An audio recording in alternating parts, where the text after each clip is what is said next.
Drop the politics, unify, and get everything organized. We got nearly 400 acres here. Why is Brentwood School in here? Why is UCLA? Why is there a 12-acre public dog park up here, or 4-acre Brentwood Village shopping for the shoppers up there? And veterans are living like this. Shout out Mr. Checkpoint. Hey, FTP. There's killers up in these streets. Always film the police. Gotta be our own keepers of peace. Gotta police the police. Gotta police the police. What's up, bro? Good morning.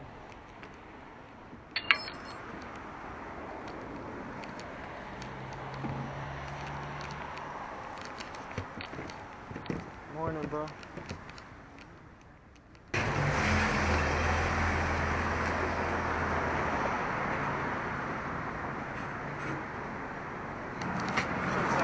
Yo, bro. These are supposed to go in there?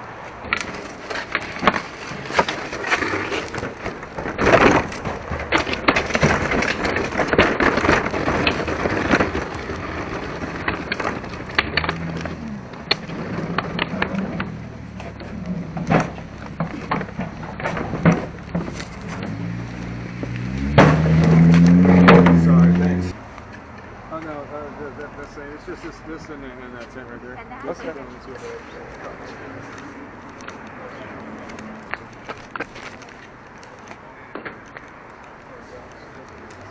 Yes, ma'am. That's all.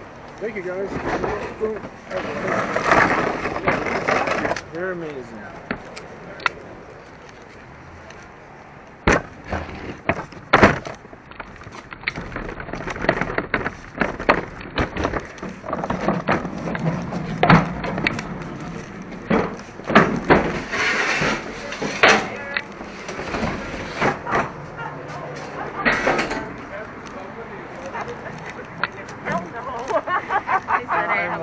Good.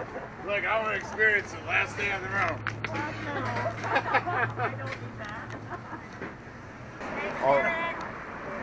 Hey, Yo, it's been too long. I know. Oh, I think about you all the time. You do? I mean, I'm in your messages. I know. And you're so valuable and needed, and I just like feel you all the time. Oh, you do? Oh, thank you. I feel the same way about you. I was like, I'm on Instagram, right? But I'm like terrible. I don't do Instagram, but then I see something live, and I'm like way over. It's been over like hours ago. Right. I'm like, I know. I missed it again. I know. I'm too small. It's all. I mean, this stuff is too out of nowhere. Who knows? And All the stuff that's out here, right? Except for the trash pile goes there. He just said he wasn't ready. Joseph, the U-Haul is here for you, bro. Joseph. So you need to come out here. Well, I could use your help, bro. No easy way, right? Yeah, just, I have to say be patient. Yeah. Oh. And that's it. You know, because it's like it's an upheaval and there's enough pressure, you know. Yeah. Oh, dude. I'm with you.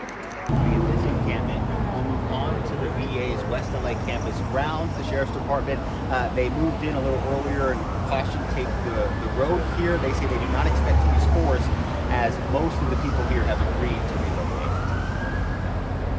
I don't think it's right. You said what? I don't think it's right. I don't think that we should have to move. I think they should put us in housing. We didn't get housing. We got a tent. Tent's Big not deal. housing. Big deal. That's not housing. Housing is when you get your own place where you can move into and you can go do what you want to do. Outreach advocate for these guys. I've been out here with them since these tents went up last year, just trying to work to get them inside. One of the biggest things that we run into is that the VA used to have 24-hour emergency shelter beds. They did away with that, so they're operating on these very short hours, like banker hours of operation. So when we have veterans showing up in the afternoon or in the evening, they're being asked to leave the property. They end up out on the street, and then we try to get them back in. So one of the biggest things we've been advocating for is to bring back that 24-hour assistance. When they show up, they can at least get a bed and a place to go. When the secretary was out here, really brought that up to him and said that needs to be done. And you can imagine what that does to someone that has PTSD or mental health issues. They show up for help when they're told, no, come back tomorrow. And then they're out here, it makes it that much harder to get them in the second time. So the VA needs to be better about catching these guys as soon as they're ready for help, as soon as they want it. So we've been talking, and I know a few are going to motels, some are going to tents. Do they have enough tents for the people out here, or what's the number? Do you know? Yes, there's enough tents. We set up 3 days ago. We set up 20 tents, just like they have out here with flags on them, everything. It took us a year to actually get the VA to allow us to do that. We wanted to bring these guys in for a long time. So everyone's going to have either a tent or get a motel voucher, whatever they want. We're just going to try to make this process as easy for them as we can. We have a U-Haul truck here. We utilize one of the buildings in the VA for storage. So we're making our rounds right now before the sheriff shut down the road and try to get all the property in. Did the COVID thing exacerbate that, make it worse by not having employees and having things closed down? COVID played a huge role in it. The VA was also supposed to have about 500 units of housing completed in 2020. That didn't happen. Then when the pandemic hit, there was a shortage of housing, and then they reduced all the programs to a 50% occupancy for social distancing guidelines. And at that time, that's when the population really exploded out here. So anytime there was like an outbreak inside, they would stop admissions, and then we'd start growing the population, and we'd try to get them back in. It's just been like this accordion effect the entire year. So it's been very challenging. I went through this, and that's what got me involved. I went through this in 2018. I came here to get combat treatment, and the VA didn't want to let me in with a service dog. So I was out here on the sidewalk for many months, and I finally got in with the service dog. And at that time, I just started reporting everything that I was seeing to the Inspector General, VA White House hotlines, different veteran crisis lines, and just trying to figure out like what the hell is going on. So you're saying you were homeless out here on the streets? Yeah. Oh wow. And you moved on to the property of the... Yeah, he was on the street in 2018. Yeah. They took him in 2019. So can you talk about like the success of how this worked for you and how it could work for others? Well, again, it was a challenge to get in, and I have full benefits to the VA. I have 100% pension and everything. So the fact that it happened to me, it can happen to any of these guys. And that's what makes me really upset about it. This is disgraceful. This is absolutely disgraceful. Someone that served their country should not be showing up and sleeping on a sidewalk and dying on the sidewalk. And it's unfortunate that it took a bunch of adverse events to get the VA to allow us to move tents in the inside and get these veterans in there, because we've been asking them to do this for over a year. Were you Army in Iraq? Army, yes. What was your infantry? I was infantry. 2006, 2010, 10th Mountain Division, and then I was in Iraq in 2007. So I understand a lot of what these guys are going through. Great. Thank you so much.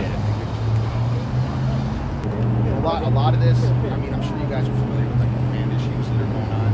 So that's what really a lot of this is about. We have, after the lawsuit, the Valentini v. Shinseki lawsuit, the veterans sued the VA for misuse of land. It was on behalf of the ACLU picked up the lawsuit.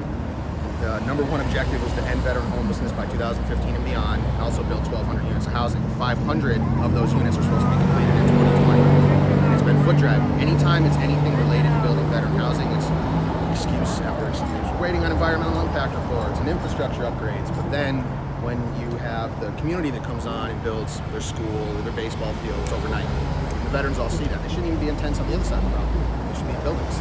That's what we tried to create originally, what we called Veterans Pride Row, and it got hijacked from us, the old Veterans Guard, and was turned into just Veterans Row. And unfortunately, it's turned into Veterans Death Row because we have there are about 9 deaths that we know of that have happened here from 2 murders. There's been drug overdose, alcohol poisoning, just the uncleanliness, the unhealthiness of everything. I don't understand there's a suicide.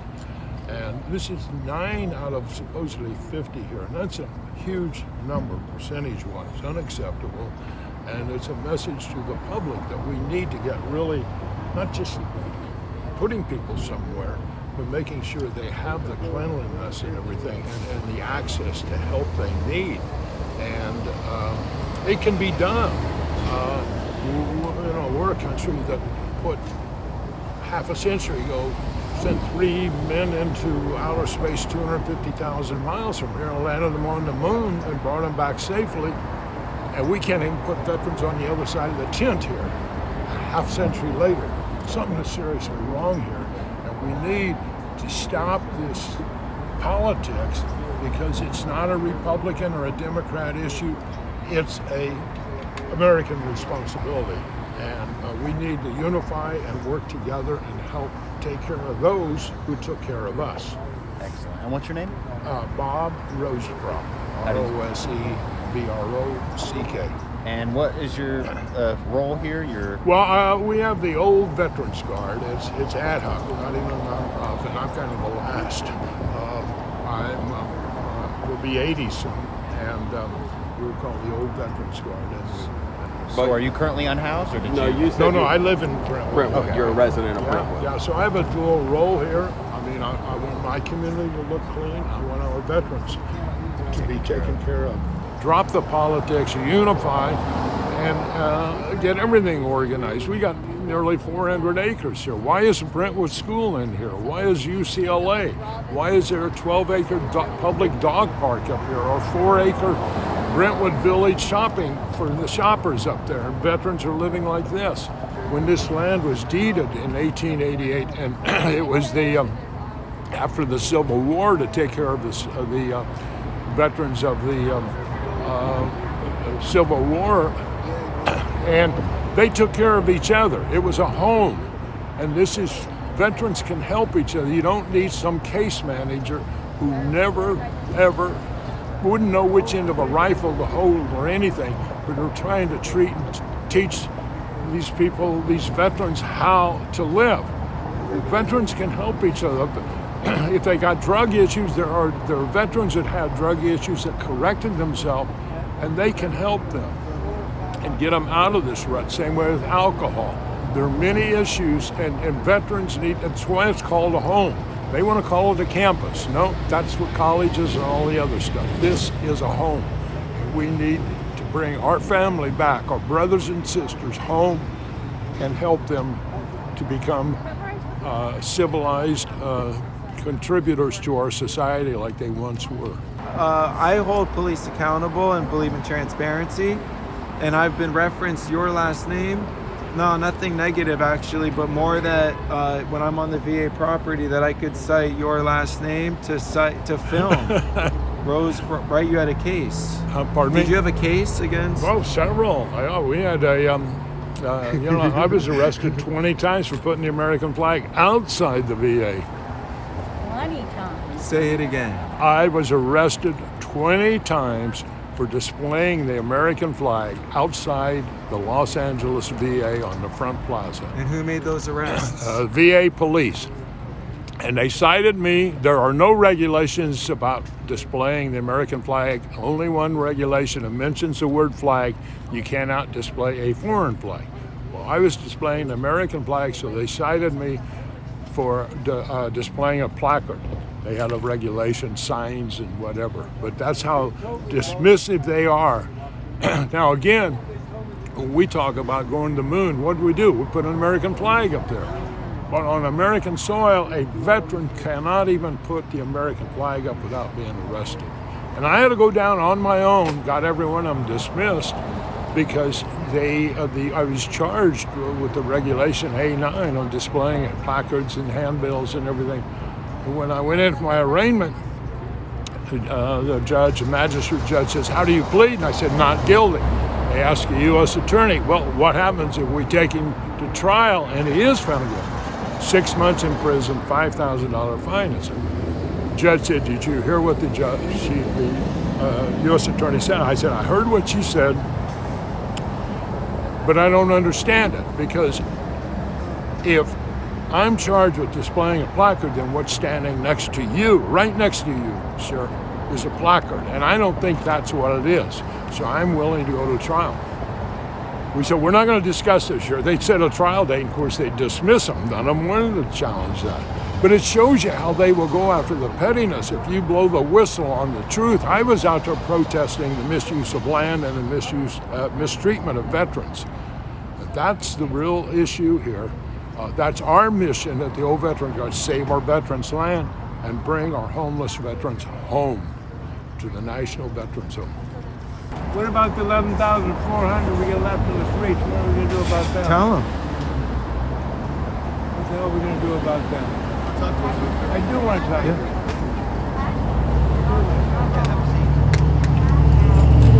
First of all, my name is Douglas Stephen Bew.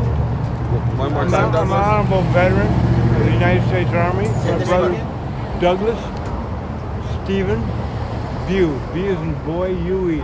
Oh, okay. And my brother David was in the Vietnam War. We always went on our 17th birthday. He was in the Army. Daniel was in the Marines. He was in Vietnam. I went in on my 17th birthday, trying to get them out of Vietnam. I got Fort Knox, Kentucky, basic training. I have Dwayne was in the Marine on 17th birthday. He was an MP, criminal law, 6 years. We're honorable brothers. We are America, God damn it.